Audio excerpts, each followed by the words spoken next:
최근 한 커뮤니티에서 일본 엄마의 글이 화제가 되고 있습니다.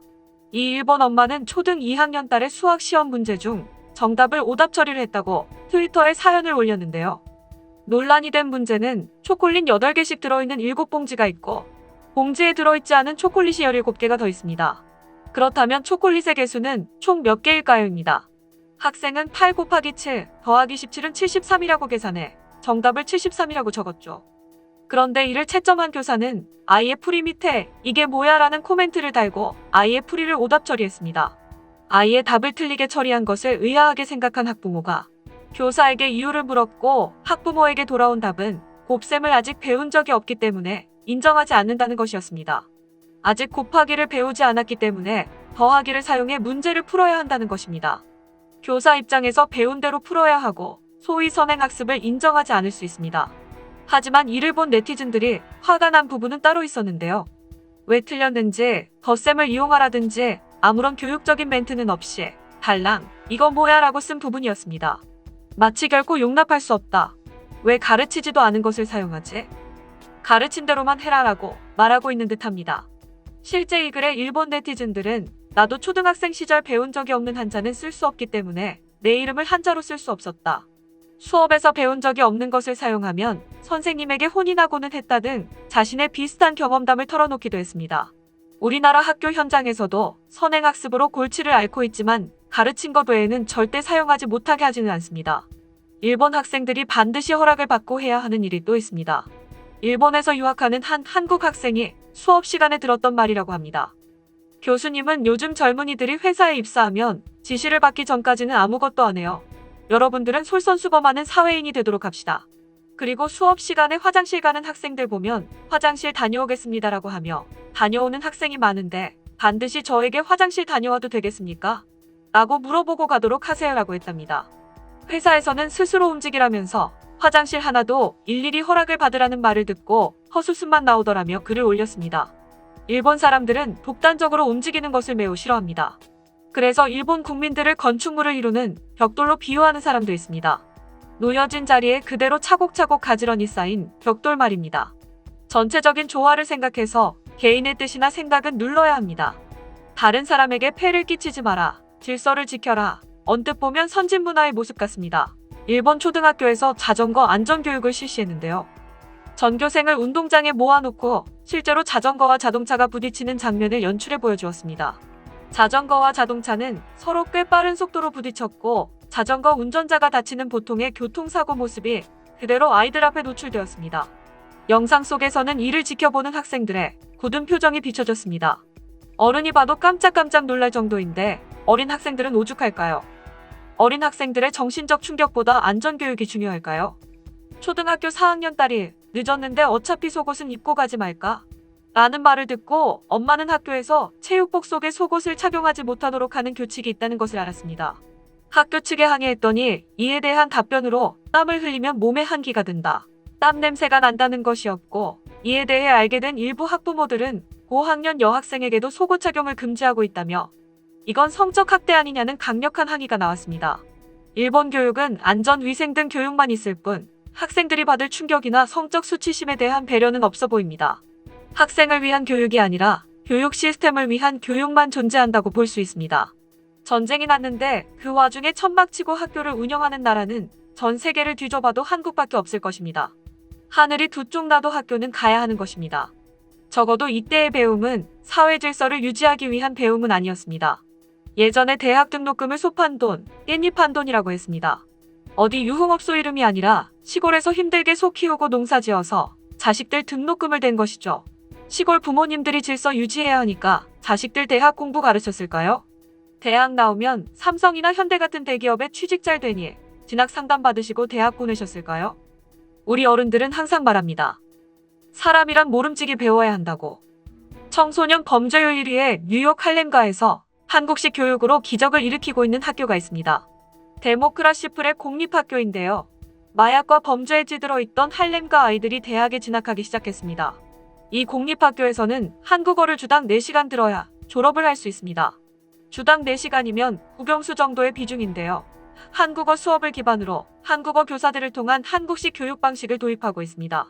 아침에 복장과 지각 단속은 물론 감사와 공경, 예절을 가르치고 태권도, 전통무용, K-팝 등 한국 문화 수업을 통해 깃들여져 있는 한국 정신까지 가르치고 있습니다. 학생들의 수업량은 하루 꽉 찬 9교시에 방과 후까지 있습니다. 애초에 학교 설립 자체를 한국 교육의 가치관에 기반을 두고 세웠습니다. 설립자인 세스 앤드류 씨는 한국에서 영어 원어민 교사였는데요. 원어민 교사 시절 어디를 가나 어떤 환경에 처해 있든 자식들을 가능한 좋은 학교에 보내려는 부모님들을 보면서 정치, 경제, 문화 모든 면에서 한국 발전의 원동력을 한국의 교육에서 찾았습니다. 한국인의 교육에 대한 열정이라면 할렘의 아이들도 변화시킬 수 있을 것이라는 생각을 가졌다고 합니다. 그의 생각은 딱 들어맞았습니다. 2005년 개교 이후 전교생이 대학에 진학하는 쾌거를 이뤘을 뿐만 아니라 뉴욕의 8학군이라 할 수 있는 학교들까지 성적으로 압도하며 하버드, 예일, 프린스턴, 브라운 등 미국 명문 대학들의 입학생을 배출하고 있습니다. 현재 이 학교의 교육 프로그램은 초중고 연합체로 규모가 확대되고 있습니다. 처음 한국어 교육 프로그램 도입과 한국식 학교 운영을 맡았으며 현재 20개교 연합체 한국어 교사 대표를 맡고 있는 이정진 선생님은 학생들에게 마마리로 통합니다.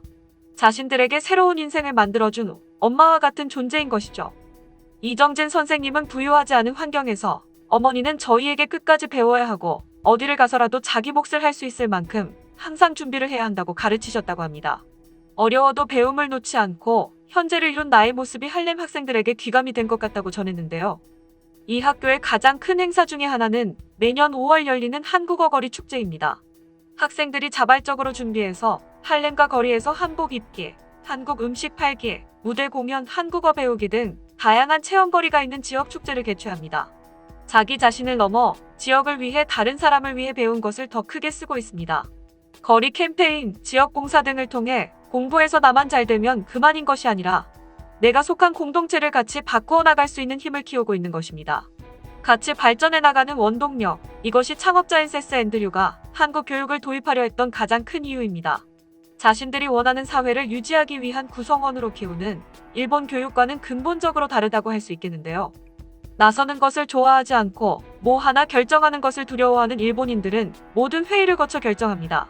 그래야 내가 책임을 지지 않으니까요. 얼마나 회의를 좋아하는지 화산이 터졌는데도 회의만 하고 있었습니다.